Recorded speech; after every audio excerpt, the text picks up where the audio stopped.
Boa noite, eu sou a Amanda e hoje eu vou falar sobre pobreza menstrual como consequência da taxa rosa. Então, vamos lá. Bom, primeiro, para a gente entender a pobreza menstrual, a gente tem que saber o que é a taxa rosa.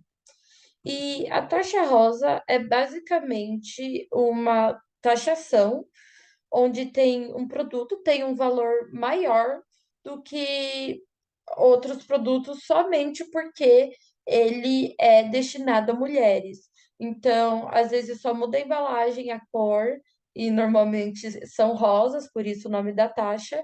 E eu coloquei aqui uma foto para ilustrar que o mesmo produto então, uma Gillette com a mesma funcionalidade, ela é mais cara, mais de R$ 1, ela é mais de R$ 1 mais cara, simplesmente por ser destinada a mulheres. E isso temos em vários setores, em cosméticos, produtos de higiene, que aqui é onde eu vou estar focando, e enfim, toda uma gama de produtos para mulheres, somente para mulheres, e isso porque dessa forma, a mentalidade que as mulheres gastam mais, que elas são mais propensas a gastar. Enfim, tem vários estudos sobre isso. Então, várias teorias sobre a taxação, o porquê existe a taxa rosa, mas para aqui eu só queria dar o contexto do que é a taxa rosa. E aí, quando a gente fala de taxa rosa, ela está em vários setores e, como eu falei, nos produtos de higiene. Então, aqui eu vou estar focando na parte de higiene menstrual, né? Todos os produtos absorventes e variações, e como é a taxação desses produtos íntimos. E quando a gente fala de taxação de um produto, aqui eu trouxe uma citação da Constituição Federal que diz que as mercadorias essenciais à existência civilizada devem ser tratadas mais suavemente, ao passo que as maiores alíquotas devem ser reservadas aos produtos de consumo restrito, isto é, o supérfluo das classes de maior poder aquisitivo. Então, segundo a nossa Constituição, uma taxação ela é de acordo com a necessidade do produto. Então, uma bolsa de luxo vai ter uma maior taxa do que um pacote de feijão. Na teoria, pois ali é um produto essencial, o feijão, e uma bolsa de luxo não é. Então, quando a gente pensa em absorventes e toda a gama de higiene menstrual, é uma coisa necessária. As mulheres menstruam todos os meses e é uma coisa essencial para o ser humano. Logo, todas as mulheres, independente da classe social, menstruam e têm que ter direito a, a produtos acessíveis com uma taxação é, ínfima, muito menor do que produtos supérfluos. Então, na teoria, teria que ser assim. Mas, quando a gente olha na realidade, a média da taxa brasileira sobre absorventes é 25%. Vários estados diminuíram a taxa decorrente de protestos e, enfim, movimentos de ONGs e manifestações de mulheres contra a pobreza menstrual, mas a taxa média é de 25%, ou seja, é uma taxa maior do que a dos itens essenciais ali para uma pessoa viver. Então, a teoria que a gente tem na Constituição não segue quando a gente vê, na realidade, a taxação sobre esses produtos essenciais para todas as pessoas que menstruam. E a gente pode ver que a taxação, o imposto pago sobre os absorventes e tampões no mundo, o Brasil é um dos que tem a maior taxa. Então, como vocês podem ver, entre vários países ali, o Brasil é o que tem a maior taxa, sendo considerado ali uma das maiores do mundo. E isso é muito contraditório quando a gente pensa em um país onde temos muitas pessoas na linha da pobreza extrema e muita desigualdade social.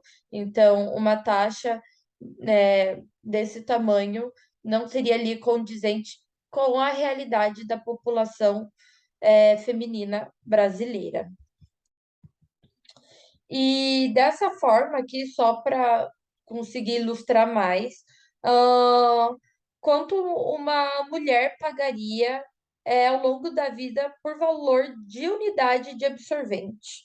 Então, homens ali, pessoas que não menstruam, obviamente pagam nada, e mulheres que pagam 33 centavos vão pagar ali quase R$ 1.000 em taxação na vida. Mulheres que pagam 72 centavos vão pagar quase R$ 2.000 em impostos durante a vida. E mulheres que pagam ali absorventes mais caros, acima de 1,88 por absorvente, vai estar pagando quase R$ 5.000 em impostos ao longo da vida nesses produtos. Então, é uma quantia muito grande, como a gente pode observar.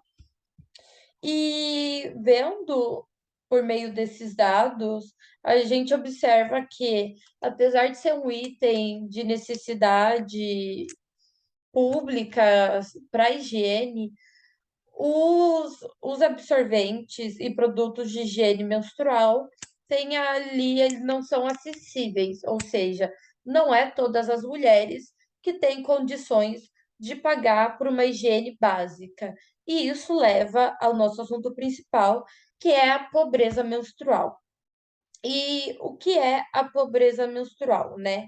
A pobreza menstrual, ela vem decorrente da falta de acesso de mulheres, a itens de higiene básica. Então, muitas mulheres que ali não têm acesso a comprar absorventes todo mês, mulheres que substituem por panos, papel higiênico, algodão, justamente pelo preço desses produtos. E, inclusive, tivemos vários casos em presídios femininos em que as detentas utilizavam miolos de pão para estar ali, né, suprindo suas necessidades. Então, ali, realmente, como a palavra diz, é uma pobreza do ciclo menstrual. A pessoa não tem o acesso mínimo aos produtos necessários para manter ali uma boa higiene e um cuidado, durante o seu ciclo menstrual. E quando a gente pensa nisso, nós temos privação da educação e ao trabalho. Mais de 4 milhões de jovens brasileiros não podem ir à escola durante o período menstrual por não ter ali acesso a itens básicos de higiene. Então, ela tem que ficar em casa por não poder transitar durante esses dias. E também uma pesquisa feita pela organização, Fluxo Sem Tabu no Brasil disse que mais de 20 bilhões no ano passado foram não foram ganhados pelos governos do mundo inteiro por mulheres que não tinham dinheiro ali para comprar esses produtos de higiene básico e não poderiam trabalhar durante esse período. Então, dentro da pobreza menstrual, a gente tem uma grande privação da educação e ao trabalho.